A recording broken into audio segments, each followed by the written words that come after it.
नाज़रीन, आईसीसी टी20 world cup का बड़ा टकरा पाक भारत मैच अब से 1 घंटे के बाद तकरीबन शुरू होने वाला है। तो अब हम आपसे जुड़े हैं फिफ्थ अंपायर के प्लेटफॉर्म से। हमारे साथ आज मौजूद हैं साबिक कप्तान आमिर सुहेल साहब और स्पोर्ट्स जर्नलिस्ट इरफान ज़हीर साहब ने हमें ज्वाइन किया है। नाज़रीन, शायकीन क्रिकेट का जो जोश व जज्बा है वो उरूज पर दिखाई दे रहा है। अगर दोनों जानिब हम देखें तो भारतीय जर्नलिस्ट भी हमारे साथ जो जुड़े थे वो भी यही कहते थे कि हमारे यहाँ भी एक्साइटमेंट काफी उरूज पर दिखाई देती है। तो ये एक्साइटमेंट जो है इसका असर टीम पे किस तरीके से पड़ेगा? अब भारतीय टीम जब दुबई के स्टेडियम में परफॉर्म करेगी तो जहां पर जोशो जज्बा भी उरूज पर है, भारतीय शायकीन की तादाद भी ज्यादा है, तो उसका इंपैक्ट टीम पे कैसा पड़ेगा?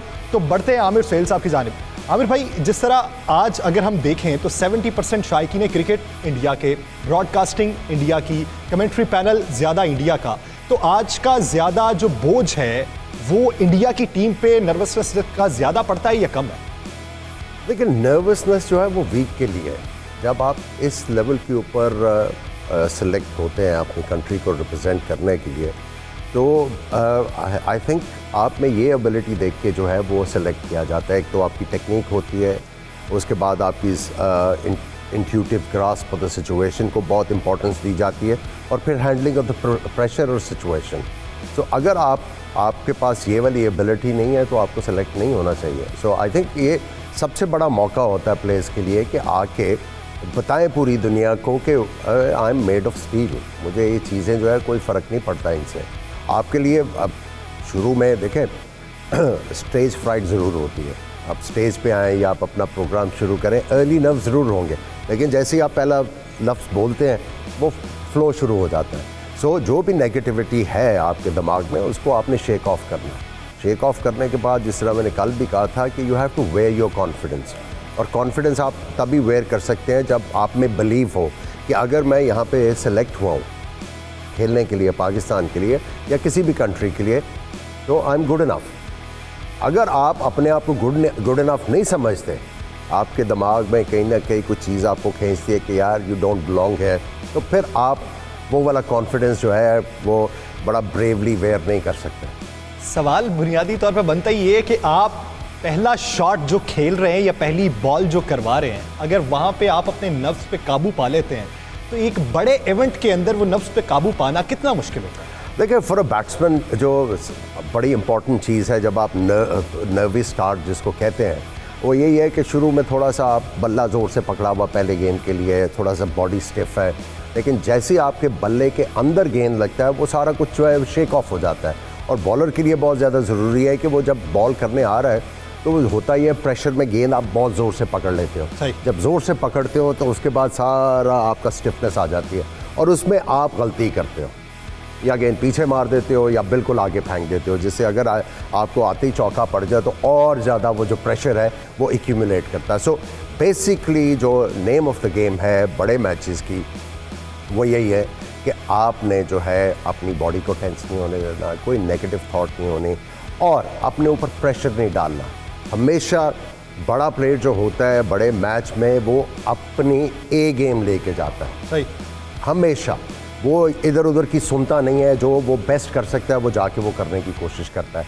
अक्सर मेरे साथ भी हुआ हुआ है कि आप एक बड़े मैच में आए तो आपने जो है अपनी गेम चेंज करने की कोशिश की, नहीं बड़ा मैच है इसकी रिक्वायरमेंट और है, नहीं, बड़े मैच की रिक्वायरमेंट कोई नहीं है, वही रिक्वायरमेंट है जो आप कर सकते हैं। अगर आप अपनी एबिलिटी से इधर उधर जाके करने की कोशिश करेंगे तो you will definitely meet the failure. यानी अगर आप ओवर थिंकर होते हैं, ओवर एक्साइटेड होते हैं, तो तब आप कुछ गलत कर सकते हैं। इरफान, क्या समझते हैं कि आज के मैच को लेकर जिस तरह एक्साइटमेंट दोनों तरफ है, कल के हम मैच को देखें, दुबई में जो मैच हुआ वेस्ट इंडीज़ का और इंग्लैंड का, उसमें जिस तरीके की पिच की परफॉर्मेंस हमें देखने में आई, जिस तरह बॉलर्स को भी मुश्किलात का सामना था, बैटर्स भी उस तरीके से परफॉर्म नहीं कर पा रहे थे, तो आज के मैच में इम्पैक्ट कैसा देखें?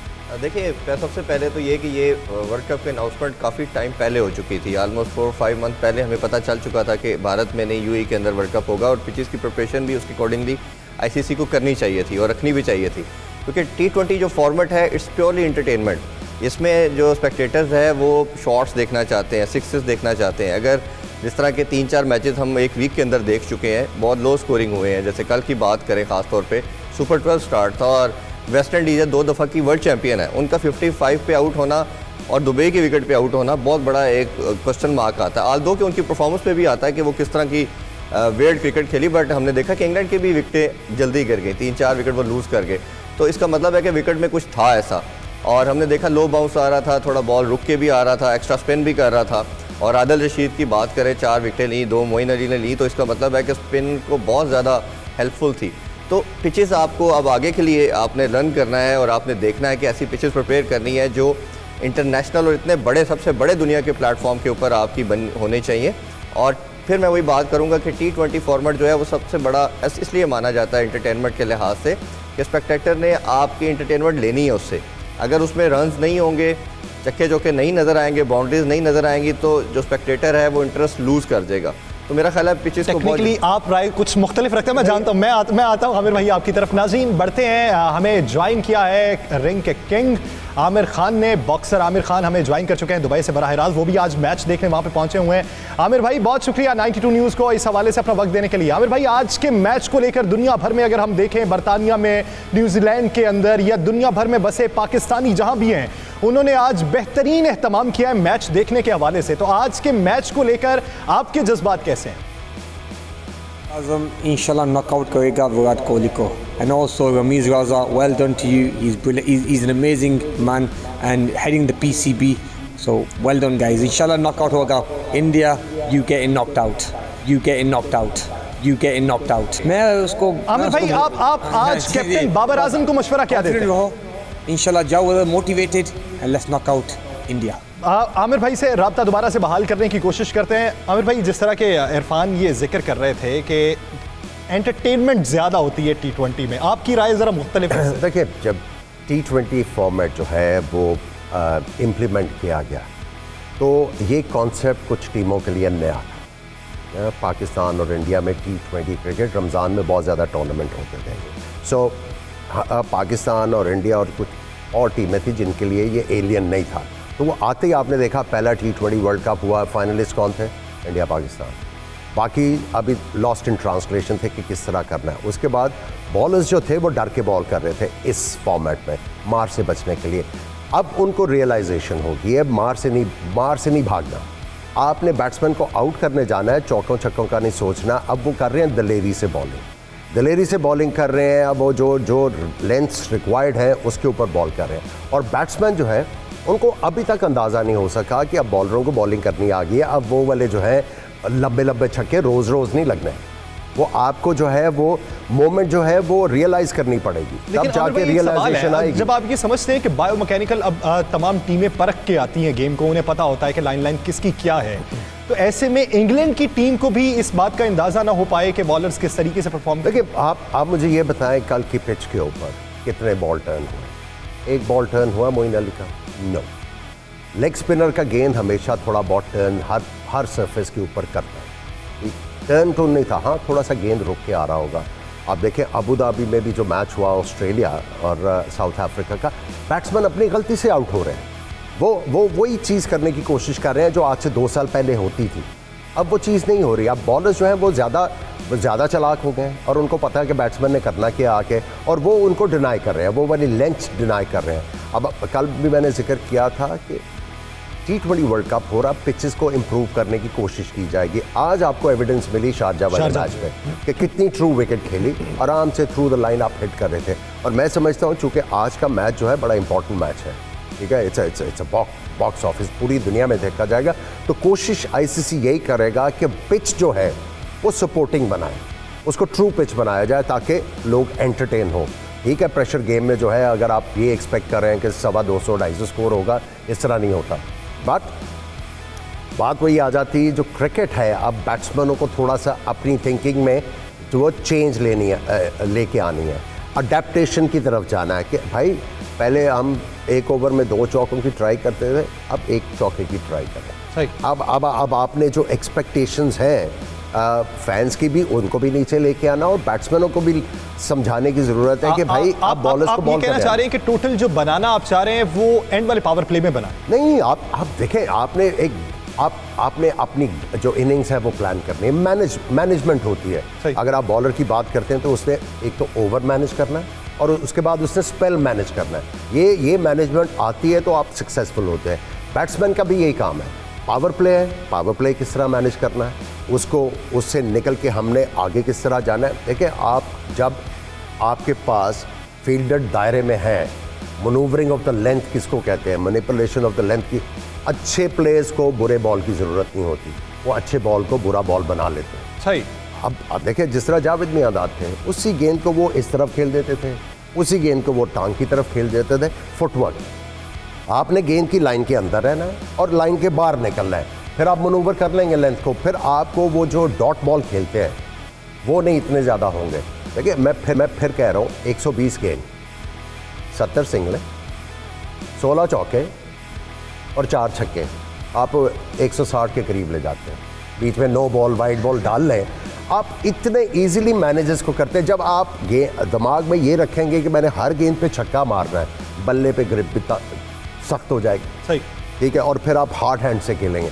जब आप हार्ड हैंड से खेलते हैं, गलती का मार्जिन नहीं, फिर रिस्ट आपकी जो है वो लॉक हो जाती है, फिर आप प्लेसमेंट नहीं बॉल की कर सकते हैं। और रिस्ट वर्क इसलिए इंपॉर्टेंट है, क्यों बैट्समैन को हाईलाइट करते हैं, इज अ रिस्टी प्लेयर। जो रिस्टी प्लेयर होता है वो मैनेज कर सकता है कि गैप में किस तरह बॉल खेलना है, और हार्ड हैंड्स नहीं अलाउ करते आपको। इरफान, क्या समझते हैं, एक तासुर ये पाया जा रहा है, बहुत सी चहमगोइयाँ हो रही हैं कि इंडिया के जो टॉप ऑर्डर है, अगर वो जल्दी गिर गया, पवेलियन का रास्ता अपना लिया, तो फिर उनका जो मिडल ऑर्डर है वो नर्वसनेस का शिकार हो सकता है। इसमें कितनी सदाकत है? अगर आप हमारे टॉप ऑर्डर को देखें, अगर वो गिर जाता है तो फिर मिडल ऑर्डर हमारा मुस्तहकम है, तजर्बाकार खिलाड़ी वहाँ पे मौजूद। देखिए, कोई भी क्रिकेट है, इवन दो T20 के अंदर भी आपका जो टॉप ऑर्डर है बहुत वाइटल रोल प्ले करता है। चैंपियन ट्रॉफी को हम बात कर लेते हैं, हमने उनके 3 ऊपर से आउट किए पूरी, फिर उनके मिडल ऑर्डर स्टेबल नहीं हो सकी। भारत की ज़्यादा बात इसलिए ठीक कर रहे हैं आप सब लोग कि इनके तीनों प्लेयर जो ओपनर है, KL राहुल, फिर रोहित शर्मा नंबर 1 बैट्समैन, विराट कोहली, तीनों दुनिया के नंबर 1 टॉप 10 के अंदर आते हैं तीनों। अगर पाकिस्तान अर्ली ऑन विकेट ले लेता है तो ओबियसली इसमें कोई सेकंड थॉट नहीं है कि नीचे जो प्लेयर्स जितने मर्जी उनके बड़े हिटर होंगे, वो इतना आसान नहीं है हमारी बॉलिंग लाइन को आते साथ हिटिंग करना और बड़ा स्कोर करना। तो मेरा ख्याल है पाकिस्तान पूरा आई रख रहा होगा इस चीज़ के ऊपर, अपनी बॉलिंग के अंदर भी ये कम्बिनेशन डेवलप कर रहे होंगे कि इन पर क्या काम करना और किस तरह इनकी अर्ली ऑन विकेट लेनी है। मेरा मानना यह है कि T20 के अंदर थोड़ा सा डिफरेंस यहाँ आता है कि आपके इम्पैक्ट प्लेयर आपको मैच जिताते हैं। ODI और टेस्ट क्रिकेट के अंदर इम्पैक्ट प्लेयर इतनी मैटर नहीं करते, उसमें जो स्टेबिलिटी प्रोवाइड करते हैं, गेम को लेकर चलते हैं, वो ज़्यादा वाइटल रोल प्ले करते हैं। बट T20 के अंदर इम्पैक्ट प्लेयर उनको माना जाता है कि जो सिंगल हैंडली गेम को वे ले जाते हैं। जैसे फ़खर की हम बात करते हैं, चैंपियन ट्रॉफी आल्दो के ODI का फाइनल था, बट सिंगल हैंडली गेम वे ले गया। अभी दोनों वार्म अप मैचेस में भी हम देख रहे हैं, तो फ़खर बहुत वाइटल है पाकिस्तान के लिए। Asif Ali, yes, second name is Asif Ali. मेरा तो मानना ये है कि अगर तो विकेट प्लेसमेंट होती है अच्छी है, जिस तरह ये अभी शारजा की हमें नज़र आ रही है, तो फिर तो आप शुएब को डालें। शुएब मलिक और हफीज़ का होना चाहिए ऐसी सीनियर प्रोस का। बट अगर आपको बिल्कुल सीधी विकेट नज़र आती है तो फिर आपको शुएब मलिक की ज़रूरत नहीं है, फिर आप हैदर के साथ भी चांस ले सकते हैं, क्योंकि आपके पास 3 प्लेयर, हफीज़ हो गया। हैदर को तो ड्रॉप कर दिया गया। अभी देखिए क्या फाइनल आता है। 12 की जो अनाउंसमेंट कल की गई थी तो उसमें तो हैदर भी था 12। लेकिन आज की खबर ये है कि हैदर को ड्रॉप कर दिया गया। तो ऑब्वियसली यही लग रहा था। आमिर भाई, आप कैसा देख रहे हैं आसिफ की शमूलियत? देखिए, आप उसके ऊपर बैंक करते आ रहे हैं काफ़ी देर से, और अब लास्ट मोमेंट के ऊपर उनको चेंज करना, आप उनको उस टीम में सिलेक्ट इसलिए करके लेके आए। रिजवान एंड बाबर आजम ओपन करेंगे, 3 के ऊपर फ़खर आएंगे, फिर बीच में आपके कंसोलिडेटर है हफीज़ और शुएब मलिक, इनिंग्स को आगे लेके जाते हैं, फिर अटैक भी करते हैं, फिनिशर के तौर पे आपने रखा हुआ है। अब अगर आपने अपनी लास्ट मोमेंट पे आके स्ट्रेटजी चेंज करनी है, बैटिंग ऑर्डर भी चेंज करना, आपके सामने एग्जांपल है, कल ही हुआ ये। साउथ अफ्रीका 180 करता है पाकिस्तान के खिलाफ चेंज, और पूरी बैटिंग ऑर्डर चेंज कर देता है। बबूमा ओपन पे आ गया, वो नीचे आ गया, और पूरा डाउन हो गया बैटिंग ऑर्डर। क्या हुआ? 118 पे आउट हो गए। वो तो बॉलर्स ने मैच बनाया बहुत ज़बरदस्त उनके लिए, ऑलमोस्ट जीत भी गए थे, लेकिन लास्ट मोमेंट के ऊपर इतनी चेंजेस जो हैं वो कई दफ़ा नई आपकी टीम को सेटल होने देती है। तो अब जो थिंकिंग आप इतने अरसे से लेके चल रहे हैं उसको एक मौका दें। एक क्रूशल मैच में इतनी होलसेल चेंजेस करने की ज़रूरत नहीं है। जो लड़का जिस रोल की वजह से टीम में है उसको कहें कि भाई आपको इतना अरसा हमने कैरी किया, आप करके दिखाओ। सही। इरफान, क्या राय रखते हैं आज के स्पिनर्स को लेकर? पाकिस्तान के हक में वोट ज़्यादा आ रहे हैं कि पाकिस्तान के पास स्पिनर्स का जो फॉर्मूला है वो बेहतरीन है, ये हमें मैच का पांसा पलटने की सलाहियत रखता है। देखिए, पास ट्रैक देखा जाए तो हमारे स्पिनर बड़ा अच्छा परफॉर्म कर रहे थे, बट रिसेंट फॉर्म जो है ना वो हमारे स्पिनर्स के ऊपर क्वेश्चन मार्क है। शादाब की बात देखें तो इंजरी के बाद वो पूरा बॉल उनकी ग्रिप और स्पिन नहीं कर पा रही, वो शायद प्रॉपर अपनी बैक नहीं लगा रहे। मैंने उनके कोच से भी बात हुई, कल सईद अजमल से भी मैं बात कर रहा था, तो वो कह रहे थे कि अभी वो प्रॉपर 100% जिसे हमें कहना चाहिए वो इंजरी से रिकवर नहीं कर पाए, जिसकी वजह से शायद वो कहीं रुकते हैं, पूरी प्रॉपर बैक नहीं लगाते, और ये एक एलिमेंट है। फिर हम शादाब की इसी वजह से हम देख रहे हैं कि वो प्रॉपर उनकी बॉल स्पिन नहीं कर पा रही, उनके वो थोड़ा टिमिड अप्रोच भी ला रहे हैं। एक चीज़ अंडरस्टैंड करें, Shadab is not a typical leg spinner. Yes, वो बाजू के साथ बॉल करने वाले बॉलर है, उनकी बैक इन्वॉल्व नहीं होती क्योंकि वो ओपन चेस्ट बॉलर है, उनकी हिप की सारी प्रॉब्लम होती है। लेग स्पिनर बैक उसकी लगती है जो साइड ऑन बॉल करता है, he is front on arm के साथ बॉल करता है। गुगली जब करते थे तो बैक भी लगाते थे, गुगली भी अब गुगली के ऊपर भी ओपन चेस्ट करते हैं ना बॉल। तो बेसिकली उनका मसला ये है, उनका सारा प्रॉब्लम आया हुआ है रिस्ट में। रिस्ट जब उनकी करेक्ट पोजीशन पे आएगी, रिस्ट जब रिस्ट स्पिनर की आएगी तब बॉल होने शुरू होंगे उनका वो he is a different leg spinner, is not a conventional leg spinner, so you have to differentiate between these two things. और उनका एक और मसला भी जो नज़र आ रहा है कि उनकी जो अप्रोच T20 ये अभी रिसेंटली डोमेस्टिक हमने देखा, जो उनकी अप्रोच नज़र आ रही है वो ये है कि मेरे पे बाउंड्रीज ना है, वो बैट्समैन को रोटेशन की तरफ लेके जाते हैं। सही, वो रोटेशन करे, सिंगल डबल कर ले, बाउंड्री ना मुझे लगे, और विकेट्स की जब ऑब्वियसली जब आप विकेट्स की ट्राई करता है जब भी कोई भी आपका बॉलर, तो ऑब्वियसली रन्स भी होते हैं उसके अगेंस्ट। ये एक तो बड़ा प्रीडोमिनेंट सी एक सिचुएशन बनती है उसके लिए, तो वो थोड़ा सा रिलेक्टेड है विकेट टेकिंग डिलीवरीज के ऊपर भी। और इसी तरह अमाद की बात करें तो अमाद जो है वो न्यू बॉल का बॉलर है, उसकी बॉल थोड़ा स्किड करती है, थोड़ा अंदर आती है। हमने देखा है कि सेकंड और आफ्टर 10 ओवर या 12 ओवर के बाद उनको ओवर नहीं दिया जाता। तो फिर देखते हैं कि कैसा परफॉर्म किया जाता है, किस तरह की गेंद करना चाह रहा हूँ। वो ये है कि लेग स्पिनर जो है वो बॉल थोड़ा सा अर्ली फेंकता है, कान के पीछे से बॉल फेंकता है, तब आपकी रिस्ट लगती है। वो गेंद फेंक रहा है कान के आगे, तो अब देखते हैं उसकी वजह से तेज में उसका रिस्ट नहीं लग रहा। कैसा परफॉर्म किया जाता है, किस तरह का खेल पेश किया जाता है, कौन अपनी फुल एबिलिटी के साथ मैदान में उतरता है। इरफान ज़हीर हमारे साथ मौजूद है। इरफान, आपका बहुत शुक्रिया। नाजरीन, एक ब्रेक के बाद हमें ज्वाइन करेंगे मुरली कार्तिक बराह रास्त दुबई से। कहीं नहीं जाइएगा, स्टे विद अस।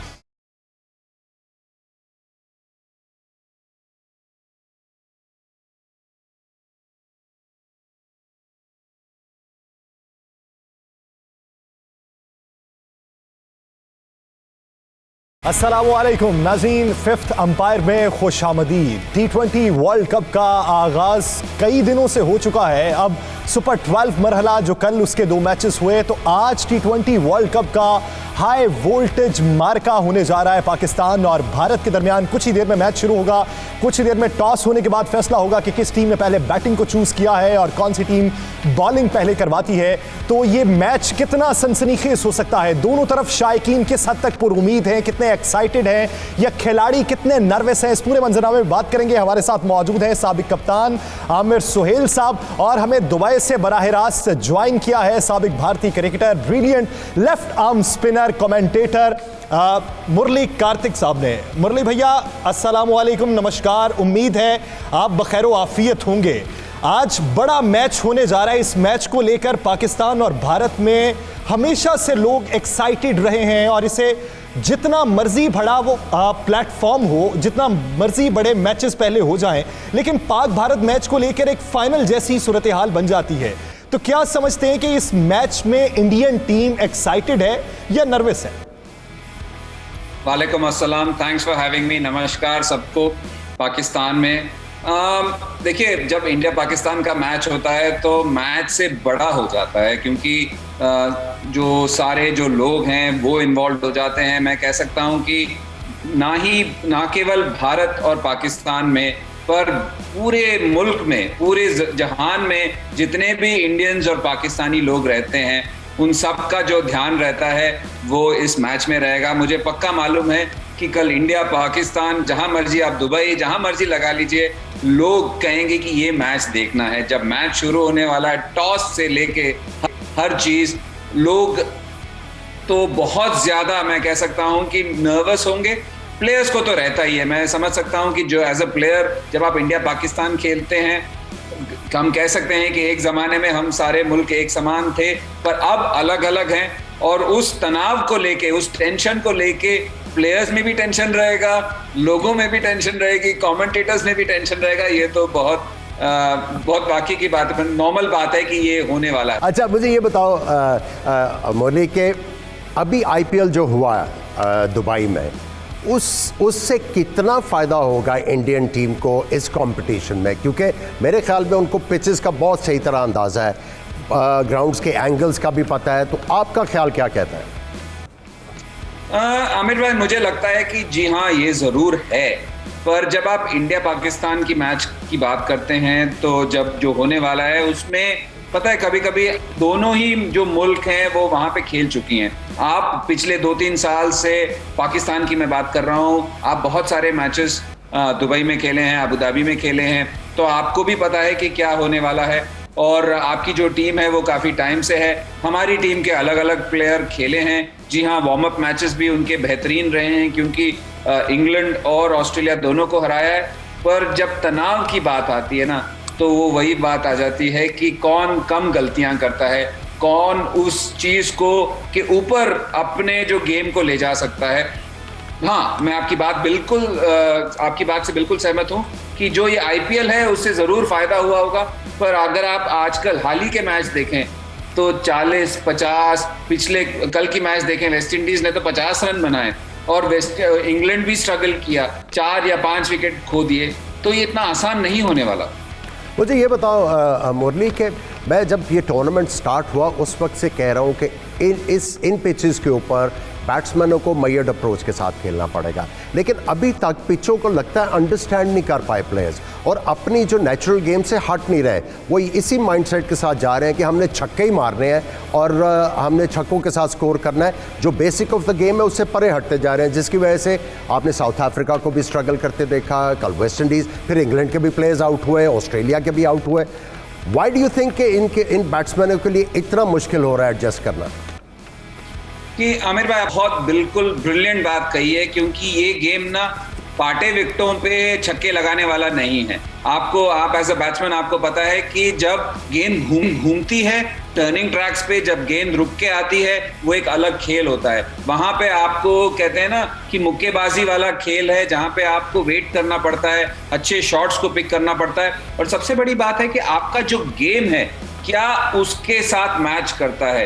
ये नहीं है कि आपने बस रेंज हिटिंग किया है तो हम ऐसे ही खेलेंगे, जैसे आपने कहा सब प्लेयर्स को लगता है ऐसे ही खेलना है, पर नहीं है। आपको पता है विकेट से जब बॉल पे नहीं आ रही, कभी कभी बड़ी इंटरेस्टिंग बात है, लास्ट ईयर शारजा में पहले 6 मैच में 230 रन बने थे, क्योंकि विकेट इतना पाटा था कि जहां मर्जी रखो जहां मर्जी मारो। अगले 6 मैच में 130 पे आ गया, 100 रन का फर्क, जिसका मतलब है कि बल्लेबाजों ने अप्लाई नहीं किया, बल्लेबाजों के पास वो गेम नहीं है जहां पे आपको सिंगल निकालने पड़ेंगे, वो गेम जहां पे आप अपने बॉलर को फोर्स करते हो कि आपके स्ट्रेंथ्स पे बॉल डाले, वो नहीं है। आपने बिल्कुल बात सही कही।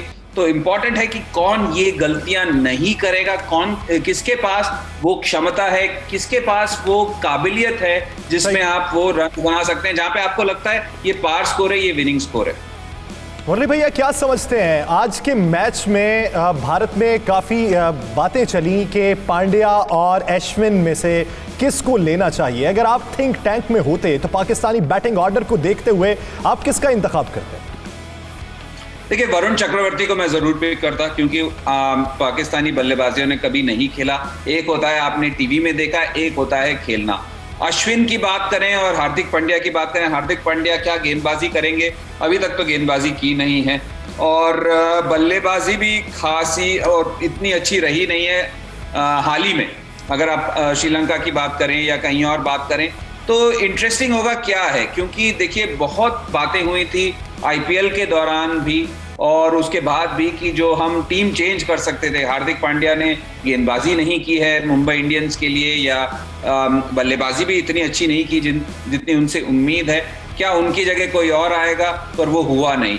इसका मतलब है टीम थिंक टैंक का ये मानना है कि वो ऐसे बल्लेबाज हैं जो इम्पैक्ट बल्लेबाज है। और जब आपके पास वरुण चक्रवर्ती है, जब आपके पास रविंद्र जाडेजा हैं, मेरा मानना है कि शार्दुल ठाकुर को खेलना चाहिए, क्योंकि स्पिनर्स, लोग कहते हैं कि विकेट थक गई हैं और स्पिनर्स का बोलबाला रहेगा। मुझे लगता है कि जो फास्ट बॉलर जो अच्छे टप्पे पे डाल सकता है, वो 6 से 8 मीटर के जो हार्ड लेंग्स डाल सकता है, वो बड़ा मुश्किल होगा खेलना। तो मुझे लगता है जो इंडियन टीम का जो सोच है, मुझे लग रहा है हार्दिक पांड्या के साथ ही जाएंगे वो लोग। अच्छा, मुझे ये बताएं मुरली, अगर आप थिंक टैंक में इंडियन टीम के होते, इस मैच के लिए जब आप प्लानिंग कर रहे होते, तो कौन से पाकिस्तानी प्लेयरों के खिलाफ प्लानिंग और आपका फोकस होता? देखिए आमिर भाई, ये मैं कभी भी जिंदगी में as a batsman, as a bowler ना कभी एक बल्लेबाज के खिलाफ नहीं प्लानिंग की है। मैंने इस टूर्नामेंट से पहले, क्योंकि मैं यहाँ कमेंट्री कर रहा हूँ, तो मुझसे किसी ने पूछा कि आपको कौन लगता है कि ऐसा बल्लेबाज जो सबसे ज़्यादा रन बनाएगा, और मेरा कहना था बाबर आजम, क्योंकि मुझे ऐसा लगता है कि उनके पास वो तकनीक है, वो क्षमता है, वो काबिलियत है जिससे वो रन बना सकते हैं, वो एक हैं। उसके अलावा आपके इतने सारे प्लेयर्स हैं जो बड़े डेंजरस हैं, और खासकर अब मैथ्यू हेडन आपके साथ आ गए हैं, जो सोच उनकी रहेगी, जो सीख उन्होंने दी होगी, एक सोच विचार जो उन्होंने बनाया होगा टीम के विरुद्ध, मुझे नहीं लगता कि एक सिंगल बैट्समैन को मैं सिंगल आउट कर सकता हूं। वैसे मुरली, आप ये देखें कि अपने हरीफ को अगर आप दाद दे रहे हैं तो इसका मतलब ये कि हरीफ की जो तराकीब हैं वो आपकी नज़र में बेहतरीन जा रही हैं। अगर हालिया सिचुएशन को लिया जाए तो भारत के अंदर एक बड़ी बहस ये चली कि विराट कोहली अभी हालिया फॉर्म में नहीं है, तो उनकी बनिस्बत बाबर आजम बहुत फॉर्म में जा रहे हैं। तो इससे जो कप्तान होता है वो ओवर थिंकर कितना हो जाता है, वो फैसले जो हैं अपनी टीम के खिलाफ कितने ले सकता है और टीम की बेहतरी के लिए कितने ले सकता है? देखिए, अगर वैसा देखा जाए तो अगर आप ओवेन मॉर्गन की बात करें तो बिल्कुल ही उनको तो खेलना भी नहीं चाहिए, क्योंकि वो इतने खराब फॉर्म में चल रहे हैं कि उनकी जगह भी नहीं बनती। आप ऐसे सोच सकते हैं इंग्लैंड के लिए। विराट कोहली एक ऐसे बल्लेबाज हैं जो आमिर भाई मैं मान सकता हूं कि बिल्कुल बता सकते हैं आपको कि इतने बड़े खिलाड़ी हैं कि आपको, जैसे सचिन तेंदुलकर थे, इतना उनका ओहदा बड़ा था कि कभी कभी आप ना 50, 60, 40, 30 भी करते हैं ना तो ऐसा लगता है कि इन्होंने रन नहीं बनाए। कुछ बड़े प्लेयर होते हैं, तो वैसे ही विराट कोहली भी हैं। हाल ही में मैं मानता हूं उनके हिसाब से, कभी कभी आप अपने ही जो हिसाब से जो आपने रेपुटेशन सेट की होती है, आप उसके साथ आपको चलना पड़ता है, और उस लिहाज से अगर देखा जाए तो विराट कोहली के रन नहीं बने। पर कभी कभी क्या होता है, बड़े टूर्नामेंट में एक बड़े प्लेयर को या किसी भी बल्लेबाज को एक शॉट, एक 15 मिनट, एक 10 मिनट का नेट सेशन कुछ भी बदल सकता है, तो आप उनको डिस्काउंट नहीं कर सकते। हाँ बिल्कुल, आपके पहले ही जो आपका जो सबसे मुश्किल शॉट आपको लगता है इनिंग स्टार्ट करते ही आपका लगे, आपको कॉन्फिडेंस मिल जाता है, बिल्कुल सही कहा। आज के मैच में हमने कल मैच देखा इंग्लैंड और वेस्ट इंडीज़ का, छोटा मैच तो हुआ लेकिन कोई इतना ज़्यादा ड्यू फैक्टर नज़र नहीं आया। मुरली, तो आपके ख्याल में टॉस कितना बड़ा फैक्टर होगा इस मैच में? आमिर भाई, मैं एक चीज़ बता सकता हूं कि जो आईपीएल हमने जो अभी कवर किया है, ड्यू तो है। अब मैं मस्कट से कल ही आया हूं और ड्यू वहां पे भी था, और ड्यू जब आ जाता है तो आपको पता है कि बॉलर के लिए बड़ा मुश्किल है। कल जब वेस्ट इंडीज खेली है तो इतना मैच छोटा था कि पता ही नहीं चला कि ड्यू आया या नहीं आया, पर ये जरूर है कि ड्यू है, ड्यू का फैक्टर है। और खासकर जब यहाँ पे मौसम थोड़ा ठंडा हो चुका है तो मेरे को लगता है कि अगर मैच पूरा चला तो ड्यू का फैक्टर जरूर रहने वाला है। तो आप क्या समझते हैं कि अगर कल के मैच को ही मद्देनजर रखा जाए और जिस तरह बेहतरीन बल्लेबाजी ना हो सकी, बॉलर्स को भी कुछ आसानी रही, इंग्लैंड भी सर्वाइवल करता हुआ दिखाई दिया, तो आज के मैच में टोटल अगर बने और अच्छा बन सके तो वो कितना बन सकता है? ये बहुत, ये ना मतलब ये कहते हैं ना $1 मिलियन क्वेश्चन, वैसी बात हो चुकी है। क्योंकि आप देखिए ना, जब हम जाते हैं पिच पे, जब हम खड़े होते हैं, घास भी है वहाँ पे, हम जब निरीक्षण करते हैं, उस पर इन्वेस्टिगेशन करते हैं तो ऐसा लगता है यार ये विकेट तो इतना खराब नहीं हो सकता। पर जब मैच हो रहे हैं, आप शारजा में देख लीजिए, अबू धाबी में देख लीजिए, कल के मैच में ऑस्ट्रेलिया ने कितना चेस करना पड़ा, 120, उसमें भी बड़ी मुश्किल से पहुंची है। और नमीबिया, ऐसे मैचेस हो रहे हैं जहां पे बिल्कुल मतलब बल्लेबाजी करना बड़ा मुश्किल है। पर हाँ, एक चीज जरूर है कि एक इंटरेस्टिंग व्यूइंग है। ऐसा नहीं है कि बल्लेबाज आ रहा है और बेचारे बॉलर भाग रहे हैं, ये नहीं हुआ है।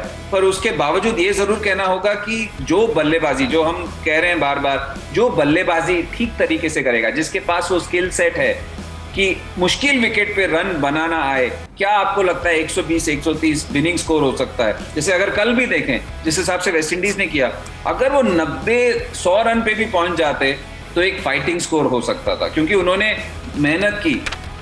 तो बड़ा मुश्किल है कहना कि क्या होगा, क्योंकि विकेट देखने में नॉर्मल लग रहा है पर रन उतने नहीं बन रहे।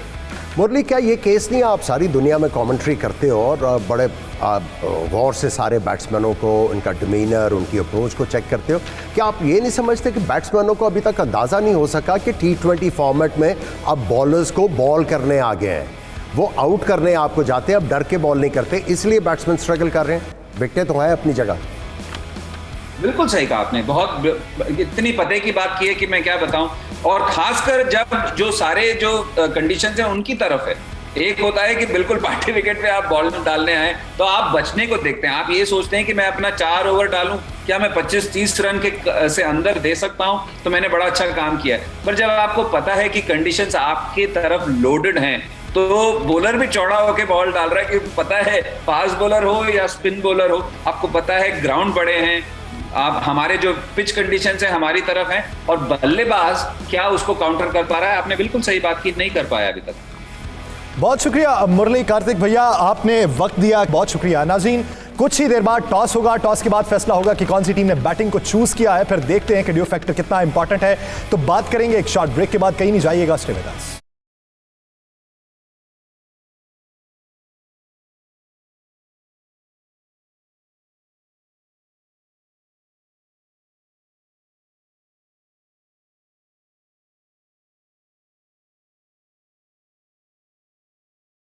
Welcome back. नाज़रीन, पाक भारत टाकरा कुछ ही देर बाद शुरू होने वाला है, तो इस वक्त जोशो खरोश भी उरूज पर पहुंच चुका है।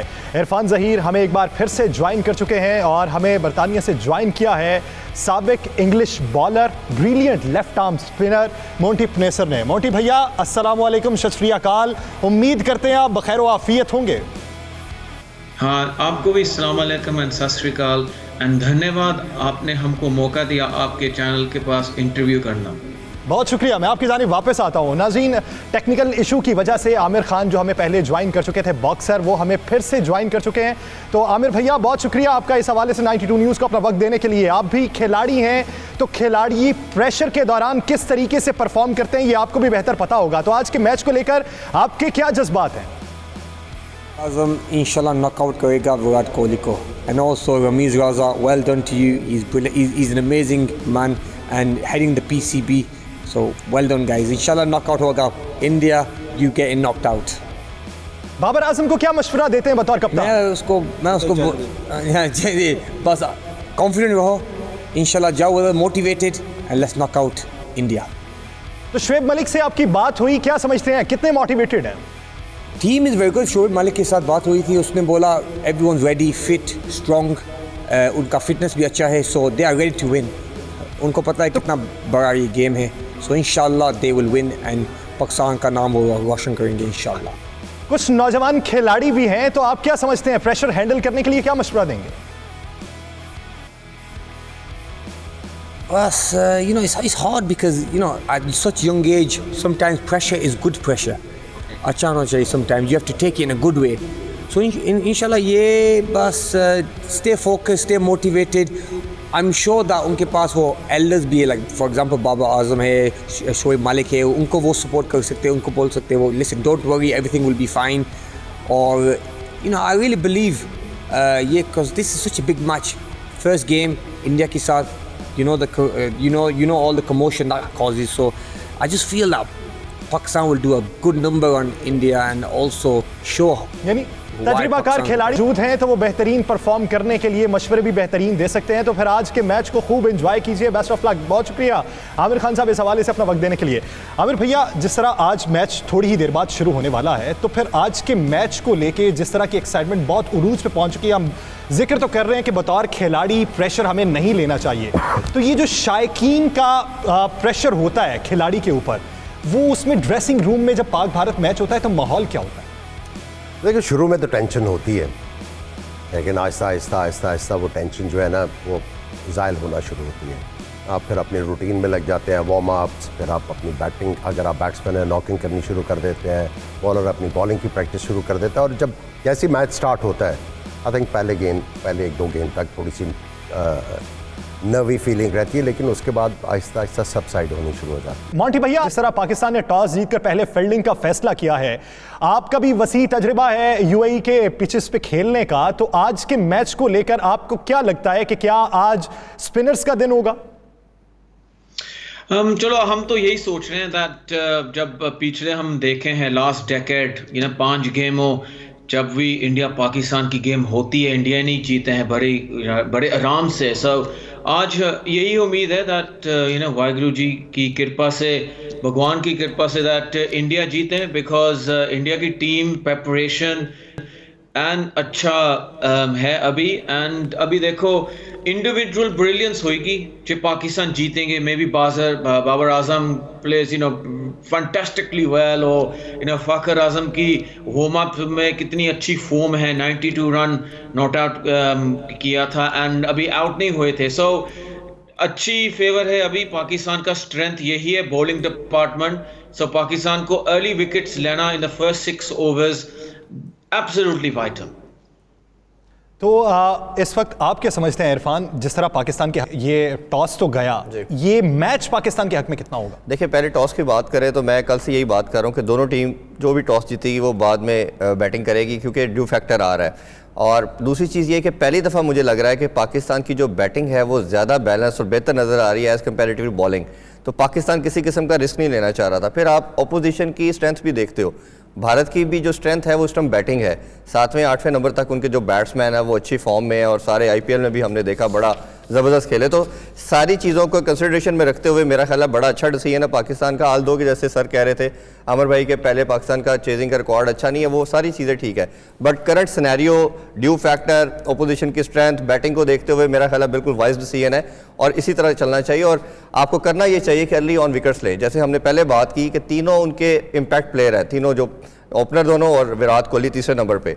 अगर पाकिस्तान अर्ली ऑन विकेट्स ले जाता है तो इतना आसान नहीं होगा उनके मिडिल ऑर्डर के लिए आते साथ ही हिटिंग कर रहे हैं, चाहे वो पंट है या हार्दिक पांड्या है, थोड़ा सा मुश्किल होगा सबके लिए। तो मेरा ख्याल है कि एक बड़ा अभी तक so far so good, it is very good decision कि आप चेस के लिए जा रहे हो और दिलेरी के साथ खेलें, क्योंकि फेयरलेस क्रिकेट ही आपको जितवा सकती है। बड़ी गेम के यही नफ्स की गेम होती है सारी। मोंटी भैया, आमिर भाई आपसे बात करेंगे, लेकिन मेरा एक सवाल ये है कि आज के मैच में अगर पाकिस्तान के टॉप ऑर्डर को देखा जाए और दूसरी तरफ कंपैरिजन किया जाए इंडिया के टॉप ऑर्डर का, तो आपको बेहतरीन टॉप ऑर्डर क्या लगता है? अगर एक के बाद एक विकेट्स पाकिस्तान की गिरे तो मिडिल ऑर्डर जो हमारा है वो तजुर्बाकार खिलाड़ियों पर मुश्तमिल है।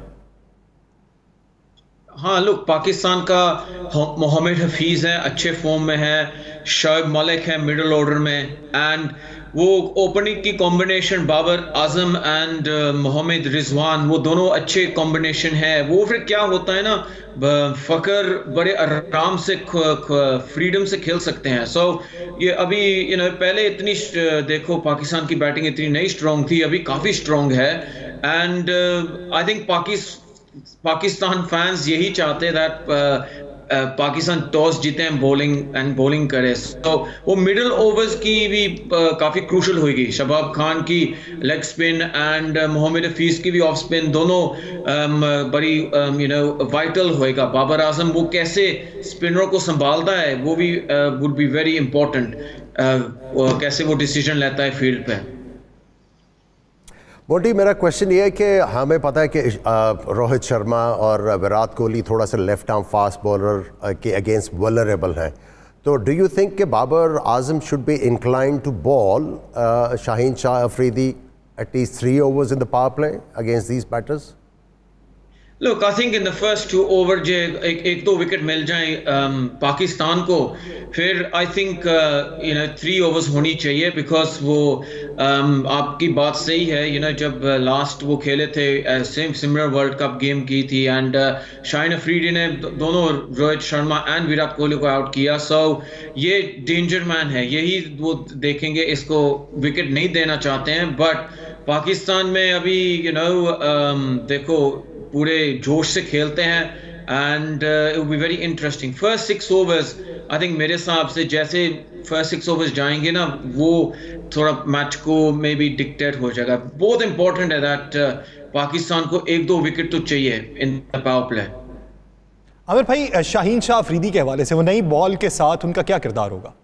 देखिए स्विंग करने की कोशिश करनी चाहिए। हमने ये देखा कि पिछले मैच में जब ऑस्ट्रेलिया के फास्ट बॉलर्स ने बॉल की, उन्होंने डेविएशन ऑफ द सरफेस, जो गेंद थोड़ा सा घूमा है शुरू में नया बॉल, उससे बैट्समैनों को काफ़ी ज़्यादा परेशानी हुई। आज भी हमने देखा कल शाम के मैच में भी जैसे जैसे स्विंग हुआ है हल्का सा बॉल, तो बैट्समैनों को मुश्किल हुई है। स्पेशली अंडर लाइट्स जो है वो गेंद थोड़ा सा 6 ओवर के लिए तो घूमेगा, और मैं समझता हूँ कि बॉलर्स को ट्राई करना चाहिए गेंद को आगे फेंक के गेंद को स्विंग कराने की कोशिश करनी चाहिए। उसमें एक आधा चौका पड़ भी जाता है तो मेरा ख्याल है उससे परेशानी की कोई ज़रूरत नहीं। हमने आउट करने जाना है। हमें अगर हमने ये सोच के अंदर गए कि हमने रन्स नहीं करने देने 6 ओवर्स में, आई थिंक वो आपके लिए काउंटर प्रोडक्टिव हो सकता है। आउट करने जाएंगे, उसमें एक आधा चौका भी पड़ जाता है तो कोई उसमें मजायका नहीं है। लेकिन अगर आपको विकेट्स अर्ली मिल जाते हैं तो इंडिया की टीम डेफिनेटली प्रेशर में आएगी और उनके जो प्लान्स हैं वो डिसरप्ट होंगे।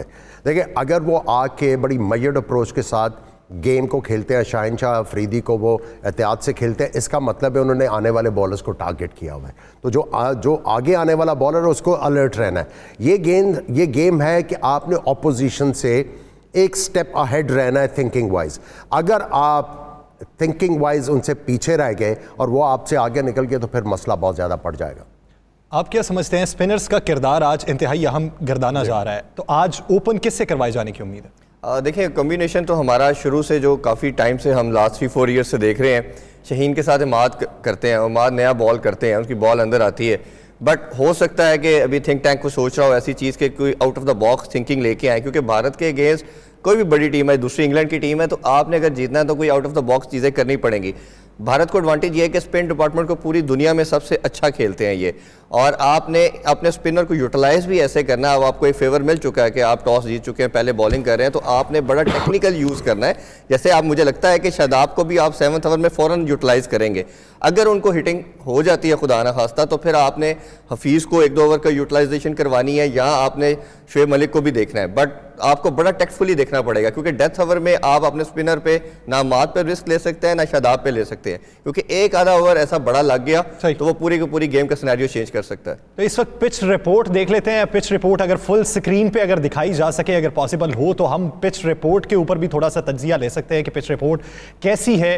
और लेकिन ये आगे बढ़ के पिच रिपोर्ट पे भी जाएंगे। आमिर भाई, अगर कॉन्फिडेंस की बात की जाए, जिस तरह टॉस के बाद गुफ्तगू हुई दोनों कैप्टन्स की, तो उसमें थोड़ा सा झिझक रहे थे बाबर लैंग्वेज बैरियर है जिसकी वजह से वो थोड़ा सा घबराए हुए से लगते हैं। आई थिंक कॉन्फिडेंट नजर आ रहे थे। ठीक है, इंग्लिश की वजह से, इंग्लिश की वजह से हो सकता है, लेकिन I think he handled it quite well. ठीक है, वो हफीज़ और शोएब मलिक का नाम भूल गए, हो जाता है, वो उसमें कोई मजाक नहीं है, लेकिन अब वो कॉन्फिडेंस वेयर करके आए, which is a good thing. और उसके बाद जो टॉस जीता, एकदम से वो जान और ज़्यादा आ गई, क्योंकि सोचा ये हुआ था कि जी टॉस जीतना है, तो टॉस जीत के तो और ज़्यादा वो जो है वो कॉन्फिडेंट नज़र आ रहे थे। लेकिन अब बात वही आ जाती है, आपने बॉलिंग अपनी जो है ना, अब बॉलर्स को यही कहना है कि मार से नहीं बचना भाई, आपने आउट करने जाना है, आउट करने जाना है। मार से बचने जाएंगे तो और ज्यादा मार पड़ेगी। वही विकेट है जिस पे कल वेस्ट इंडीज और इंग्लैंड का मैच हुआ था। मॉन्टी भैया, क्या समझते हैं आज एक बड़ा टोटल कितना हो सकता है? जबकि कल के मैच को हम अगर मद्देनजर रखें तो कल जो वेस्ट इंडीज ने स्कोर किया तो उसके ताकुब में जब इंग्लैंड की टीम आई तो वो भी मुश्किल का शिकार थी। तो आज कितना बड़ा टोटल देख रहे हैं आप? ये तो आई थिंक डिपेंड करेगा पाकिस्तान स्पिनरों के ऊपर। पाकिस्तान में अच्छे स्पिनर है, एंड वो जैसे मिडल ओवर्स और इवन पावर प्ले में लाइक यस्टरडे मोइन अली ने ओपनिंग की थी पावर प्ले में। सो अभी देखते हैं पाकिस्तान का क्या अभी टैक्टिक्स होएगा। सो ये पाकिस्तान स्पिनर अच्छे करेंगे बॉलिंग, एंड जैसे अमर भाई कह रहे थे दैट अटैकिंग करनी पाकिस्तान को होना पड़ेगा। जब वो बॉलिंग भी करते हैं आगे डालें, सो हवा में वो स्विंग होए, एंड स्पिनरों के भी ऐसे घुमानी चाहिए बॉल को, जैसे आदिल रशीद, मोइन अली दोनों अटैकिंग बॉलर हैं। सो तेज गेंदबाजी तेज भी होनी चाहिए विद पेस, बट बाइट मिलेगी दुबई पिच में। सो ऐसे आई थिंक पाकिस्तान स्पिनरों का काफ़ी रिस्पॉन्सिबिलिटी होगी। क्या टोटल इंडिया का होएगा? आमिर भाई, क्या राय रखते हैं? पहले तो बात ये थी कि टॉस और पिच पे ज्यादा डिपेंड करता है मैच, तो फिर अब टॉस भी हो चुका, पिच रिपोर्ट ऐसी पिचेस जहां पे गेंद फंसता है, वहाँ पे आपको एज ए बॉलर जो है कंसिस्टेंटली सीम के ऊपर गेंद कराना, क्योंकि जब जैसे सीम जो है पिच के ऊपर पड़ेगी तो फिर वो रिएक्ट करती है, गेंद रुकता है। आपने मेक श्योर करना है वो पेट वाला हिस्सा गेंद का ना पड़े विकेट के ऊपर। अगर वो पड़ता है तो गेंद स्लाइड करता है बल्ले के ऊपर और पेस यूज़ हो जाती है। ये पाकिस्तान को कंसिस्टेंटली करना पड़ेगा। और यहाँ पे फास्ट बॉलर्स का रोल बहुत इंपॉर्टेंट होगा। उसकी वजह यह है कि जहाँ पे गेंद फंस रहा हो तो आपने ज़्यादातर तेज़ गेंद करने की कोशिश नहीं करनी। आपने कई दफ़ा पेस को वेरी भी करना है और कोशिश ये करना है कि इस एरिया में गेंद फेंके just back of the length, जहाँ पे बैट्समैन थोड़ा सा अर्ली खेले और गेंद रुके और हवा में गेंद जो है आउट करने के चांसेस हो, और उसमें अगर गेंद स्विंग भी कर जाता है फिर भी आपका एडवांटेज है। सो पिच जो है, जो पिच रिपोर्ट के ऊपर अगर आप अपना कमेंट दें तो इसका मतलब यह है कि बैटिंग जो है आपको बड़ी समझदारी से करनी पड़ेगी यहाँ पे। और अगर आपने बॉलर्स को अनड्यू चांसेस लेने की कोशिश की तो बॉलर जो है वो प्रिवेल करेंगे इस पिच के ऊपर। क्या समझते हैं आज कम से कम और ज़्यादा से ज़्यादा टोटल क्या हो सकता है? देखिए, पाकिस्तान अगर टॉस जीत के अब उन्होंने बारी दी है, पाकिस्तान को ये सोचना चाहिए कि 165-70 भी होता है तो चेजेबल है। क्योंकि आप देखें विकेट थोड़ी सी डिफरेंट थी शारजा में, श्रीलंका आराम से चेज कर गया, थोड़ी कुछ ज़्यादा ही डिफरेंट लग रही थी और बाउंड्री भी छोटी थी, यहाँ पे भी बाउंड्री कुछ साइड से छोटी है। सो पाकिस्तान को ये सोचना चाहिए कि अगर ड्यू पड़ती है तो अगर वो 170 भी कर जाते हैं ना तो ये चेजेबल होगा। इंडिया को थोड़ा सा प्रेशर होगा बैटिंग वाइज के टॉस के लिए उन्होंने जो 15-20 रन की इंश्योरेंस अपने लिए बॉलर्स के लिए लेके आनी है, उसके ऊपर वो कितने चांसेस लेते हैं और उन चांसेस लेने में पाकिस्तान क्या अवेल करता है। सो ये टैक्टिक्स की गेम होगी। ऐसी पिच के ऊपर बड़ा कैलकुलेटेड डिसीजन करने की ज़रूरत है और बॉलर्स को बड़ी अक्लमंदी से बॉल करने की ज़रूरत है। और यहाँ पे याद रखिएगा, अच्छा बैट्समैन जो होता है वो कई दफ़ा ये देखता है कि मैं बॉलर को गलती करने का वेट करूँगा। जैसी बॉलर गलती करता है, अगर उसने हाफ वॉली फेंकी है, वो चौका मारने के बाद अगले गेंद के ऊपर तैयार होता है, ये अब पीछे करेगा, उसमें भी वो चौका मार जाता है। उससे फिर प्रेशर जो अच्छे बैट्समैन है बढ़ाना शुरू करते हैं। सो हर गेंद जो है इन्होंने बड़ा सोच समझ के करना है और बैट्समैन को फ्रीडम अलाउ नहीं करनी, फिर जाके बड़ा तगड़ा मैच जो है हमें देखने को मिलेगा। इरफान, क्या राय रखते हैं कि कहां तक टोटल हो तो इंडिया खुद को कंफर्ट जोन में समझेगा? अब मैं अमर भाई की बात से बिल्कुल सेकंड करूंगा। इसमें हमें देखना पड़ेगा, जैसे विकेट वही यूज़ हो रही है मोस्ट लाइकली, तो उसमें बॉल फंसेगा, रुक के आएगा। अभी हमने दोनों वार्म अप मैचेस देखे। सेकंड मैच की बात करें जो साउथ अफ्रीका ने चेस किया, तो हमारे फास्ट बॉलर ने अपनी लेंथ को थोड़ा ऑल्टर किया। हमने देखा कि शाहीन भी थोड़ा और आगे बॉल कर रहे थे, जो हमने देखा कि हसन अली उन्होंने अब डिफरेंट लेंथ के ऊपर बॉल कर रहे थे। ओबियसली एक वार्म अप मैच था तो वो ट्राई आउट कर रहे थे चीज़ों को लेंथ को ऑल्टर करके। तो आपने डेप्थ बॉलिंग और न्यू बॉल के बॉल दोनों को देखना है सर्कमस्टांसेस के अकॉर्डिंगली किस तरह कर रहा है। और जैसा अमर भाई ने कहा, आपको अपने कटर काफ़ी यूज़ करने पड़ेंगे। बॉल इधर फंसेगा, ग्रिप करेगा, लगेगा, आप एक जगह पे बॉल नहीं कर सकते। इसी तरह बैटिंग के अंदर बात करें तो मुझे इस कंडीशन, इस विकेट्स के ऊपर देख के सबसे वाइटल जो बैट्समैन नज़र आ रहा है वो रिजवान नज़र आ रहे हैं।